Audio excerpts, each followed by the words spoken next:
제57회 임시 국무회의를 시작하겠습니다. 지난 12월 6일 국회를 통과하여 정부로 이송된 법률안 중에는 그동안 정부와 여당이 지속적으로 반대 입장을 표명해온 6건의 법률안이 포함되어 있습니다.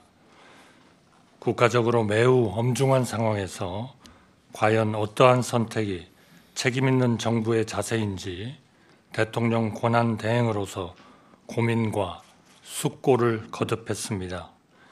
이 법안들의 영향을 받는 많은 국민들과 기업, 관계 부처의 의견도 어떠한 편견 없이 경청했습니다. 그리고 오로지 헌법 정신과 국가의 미래를 최우선으로 고려하여 결심을 하게 되었습니다. 국회의 입법권과 입법 취지는 최대한 존중되어야 하지만 정부가 불가피하게 제2요구를 요청할 수밖에 없는 이유를 국회와 국민들께 소상히 설명드리고 이해를 구하고자 합니다.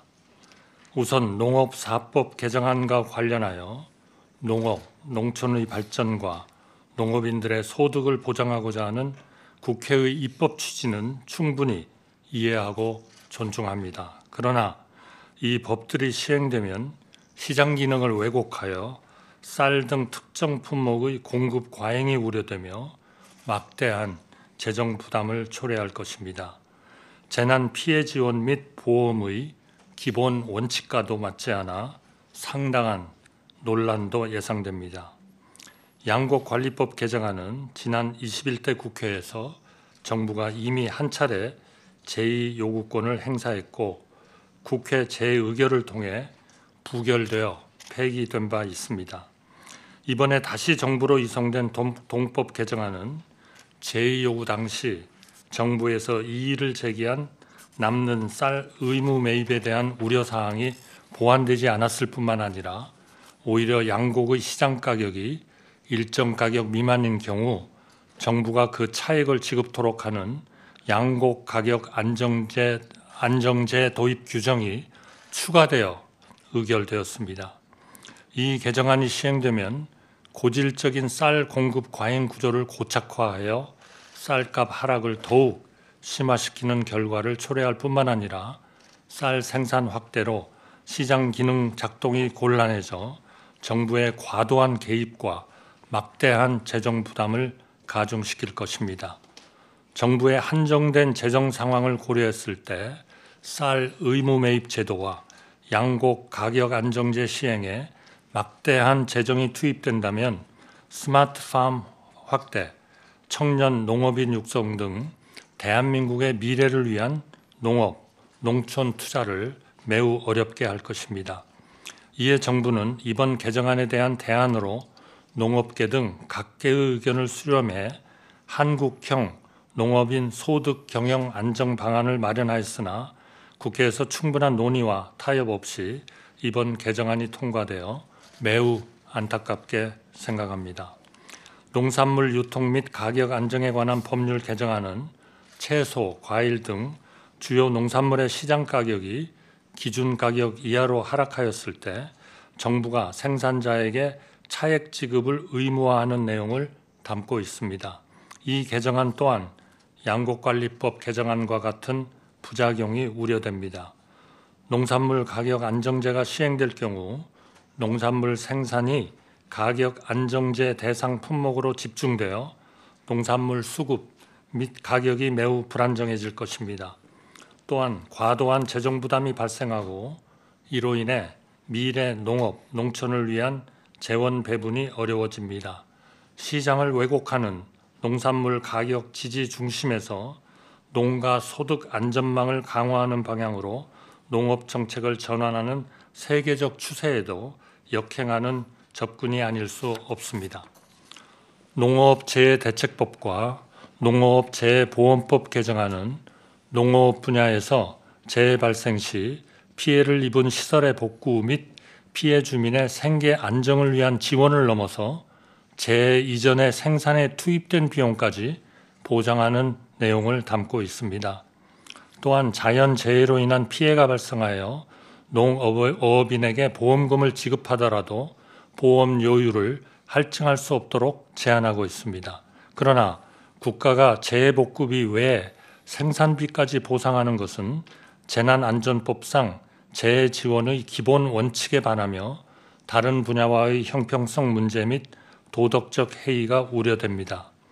또한 자연재해로 인한 피해를 할증 적용해서 배제하는 것은 보험료가 재해 위험도에 비례해야 한다는 보험의 기본 원칙에도 반하고 재해 위험도가 상이한 모든 가입자에게 동일한 보험료율이 적용되어 가입자 간 형평성 문제가 생깁니다. 민간 보험사들이 영세한 농업인들의 보험 가입을 오히려 꺼리게 된다는 점도 간과할 수 없습니다. 국회법 개정안은 11월 30일이 지나도 예산결산특별위원회 및 상임위원회가 예산안 및 세입 예산 부수 법안의 심사를 계속할 수 있도록 하는 내용을 담고 있습니다. 대한민국 헌법 제54조 제2항은 국가가 회계년도 30일 전까지 예산안을 의결해야 한다고 규정하고 있습니다. 그러나 국회법 개정안은 국회가 헌법에서 정한 예산안 의결 기한 12월 2일에 구속받지 않고 예산안 심사를 할 수 있는 근거를 마련하는 것으로서 원활한 예산 집행을 위해 국회가 준수해야 할 최소한의 기준을 정한 헌법의 취지에 반하는 것입니다. 개정안이 시행되어 헌법이 정한 기한 내에 예산안이 의결되도록 유도하는 장치가 없어지면 예전과 같이 국회의 의결이 늦어지고 그 피해는 고스란히 국민들께 돌아가게 됩니다. 국회에서의 증언 감정 등에 관한 법률 개정안은 동행명령 대상 증인의 범위를 국정감사와 국정조사에서 중요한 안건심사 및 청문회까지 확대하고 증인, 참고인 등이 개인정보 보호, 영업비밀 보호 등의 이유로 자료 제출 등을 거부할 수 없도록 명시하고 있습니다. 우리 헌법은 국민의 기본권을 제한하는 경우 입법 목적의 달성을 위한 최소한의 범위여야 한다고 명시하고 있습니다. 그러나 중요한 안건 심사와 청문회까지 동행명령 제도를 확대하는 것은 헌법상 비례의 원칙과 명확성의 원칙을 위반하여 국민의 기본권인 신체의 자유를 침해할 소지가 큽니다. 또한 어떠한 이유로도 국회의 자료 제출 요구 등에 거부할 수 없도록 하여 헌법상 권력 분리 원칙에 반하여 개인정보 결정권 등 사생활의 비밀과 자유를 침해할 우려가 큽니다. 기업 현장에서도 핵심 기술과 영업 비밀 유출 가능성을 크게 우려하고 있습니다.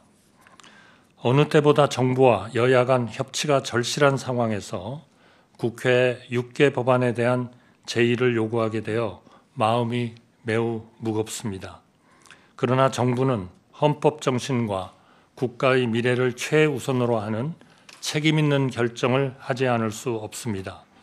여야와 정부를 떠나 대한민국의 미래를 생각하고 국민을 위하는 마음은 하나일 것입니다.